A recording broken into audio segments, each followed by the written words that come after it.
Hello. Can a classical Christian education be better than a liberal arts degree? For some people, I think it can. I think there's been a realization over the past couple decades that all is not right with modern education in colleges. And I think it's just not the modern fads, but a lot of content has been superficial, dumbed down, and the real foundational subjects that build abilities, the ability to think, the ability to understand and appreciate the world we live in, and maybe just too much time and expense with too much repetition and not giving people enough purpose and direction. And it might need to have that and much more in our um, years before college to go more into classical Christian education to get some of those things. But before we go into this, let's click like and subscribe, and maybe this will get the Facebook, the YouTube algorithm to get this out to a few more people. So, justification for a liberal arts degree if you weren't going on to teaching, to specialize for a liberal arts degree were several. Number one, learning to write well. Most of the tests were not multiple choice or calculations doing mathematical problems, but writing about what you've read and dealing with that and formulating logical arguments. Oh, yeah, being able to deal with a position for and pro and con logically, reasonably, applying reason. And you'd have to learn the rudiments of logic on that. If you didn't, you would learn it as a professor graded it and found that your position you took had some problems with it. And a good professor will tell you about that, and may bring up some consideration. They shouldn't really downgrade you though for giving your opinion because you're not a professor, you don't have a PhD in that area, and they may be aware of things which um, against your position which weren't in class, aren't in the text, and which you never heard of. But okay, write well, being able to deal with the position pro and con logically, learning rudiments of logic, learning how to speak well too. And generally, in a liberal arts degree, you may give some presentations, but unless you're explicitly studying and practicing rhetoric, which I really am very glad that during my undergrad problem we had 8 weeks in which one class where we studied rhetoric from Aristotle rhetoric and several others too. So learning how to speak well, learning the basis of speaking well, being persuasive, having influence. Yeah, being able to write well, and see how these all flow together. And learning a language, another language besides yourself. A lot of times, people who don't think well, can't think outside the box, are those who have one language that they've learned, and they are not able to really think outside the box of their experience and their culture. And it's a good idea to learn at least one other language. Start before puberty, because we all know it's been said that there's something in the mind that changes at puberty to where had a world-renowned anthropology professor put it to me this way, and I heard it in linguistics class too, so from a world-renowned linguistics professor, that something happens to the mind at puberty to where before puberty you speak naturally, and after puberty you speak with an accent. It's harder to learn a language at that point, but so you can have a edge of learning multiple languages. And if you have a liberal arts degree, certainly you can't specialize. You can go into teaching, go into having a broader and deeper foundation.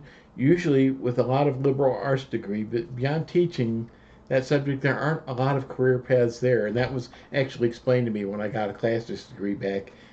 Started talking to a professor back in 1976.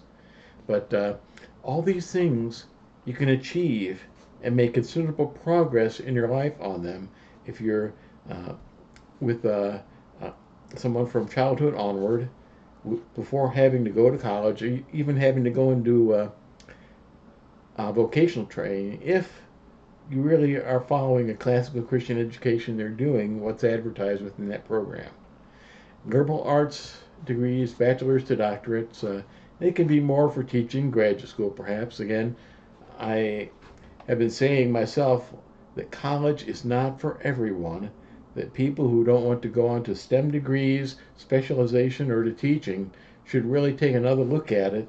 And if they don't want to go to graduate school or beyond that, or seminary in my case, they should really take a look at going into the trades a lot more because it's a lot less time, a lot less expensive, and you're able to build up um, enough of a foundation to be able to get married to a decent person, have a decent life from that point, and as you go on in life, there are part-time online colleges if there are things that you really wouldn't want to explore.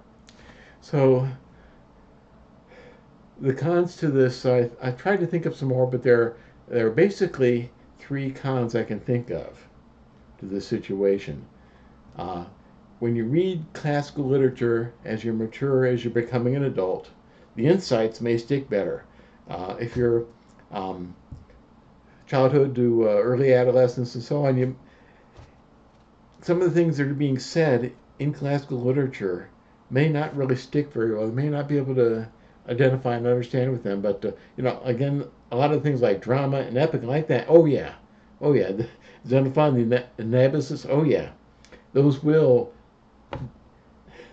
really speak to children, adolescents. The philosophy, politics, and logic. Some of the like Aristotle maybe may not. They may need to have someone who's past puberty, or mid to late adolescence to really get what's going on with those.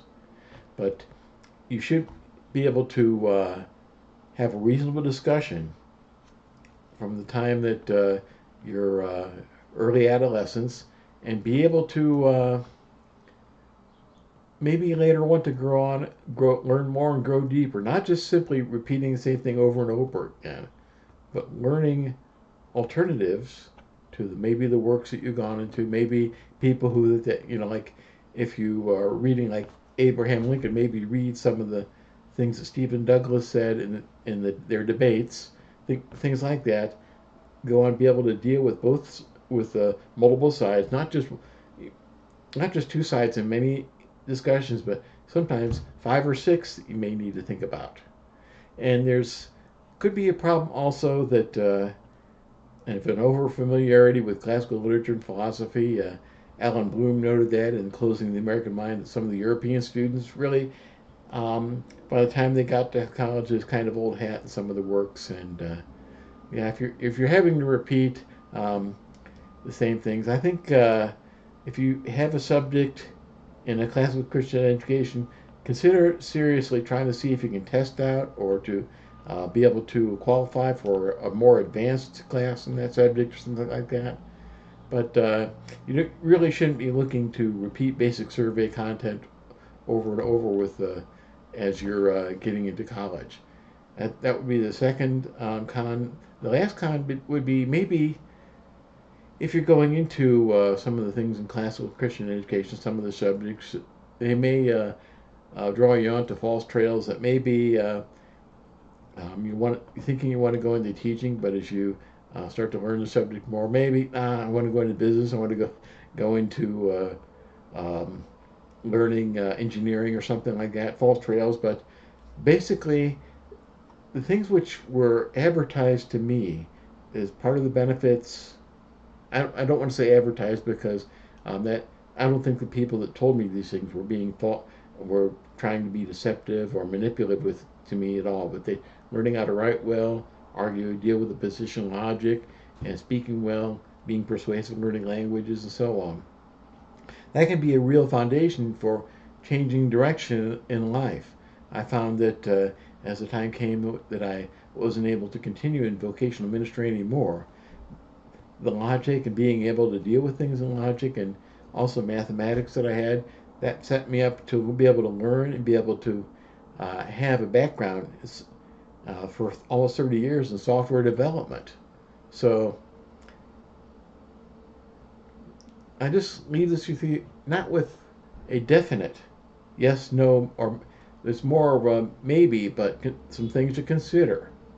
With a classical Christian education with the subject matter there, and a later liberal arts degree, if for someone who's in college, what the benefits may be, pro and con for both of those. So, thank you for your time. Thank you for your attention. Hope this helps you.